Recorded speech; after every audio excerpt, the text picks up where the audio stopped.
Mirëmëngjes të dashur demër, do bëjmë një mesazh për ju dhe mesazhi juaj është të dëshiruarit. Por mos u gënjeni në letrën apo në emrin e saj, ka të bëj me zgjedhje. Apo zgjidhje, më fal. Çfarëdo që të zgjedhësh të dashur demër, zgjedh me mendje dhe vedije. Zemra dhe mendja duhet të bashkëpunojnë. Nëse je në një lidhje, kjo letër flet për një dashuri apo emocionalisht të përfshirë, mund të jetë romantike, por jo domosdoshmërisht. Mund të jetë edhe një zgjedhje zemër që ndikon në jetën tënde, si një bashkëpunim, një vendim jetësor apo në rrugë që do të ndjekësh.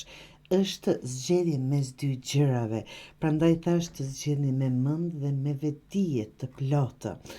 Absolutisht dhe me zemër, por që të jenë të dyja në bashkëpunim. The Lovers nuk është thjesht një romancë, është përzgjedhje, siç ju thash. Duhet të pyesim gjithmonë veten a jemi duke zgjedhur me zemër apo po e kompromitojmë veten për të kënaqur dikë tjetër. Këtu duhet të japim përgjigje të sinqertë vetes tonë. Kjo letër të pyet, a je në përputhje me vlerat e tua, apo je duke humbur në pasion, apo në diçka tjetër? Është e vërtet ajo çfarë do ndërmerrni, jeni duke menduar, apo është atë çfarë jeni duke bërë?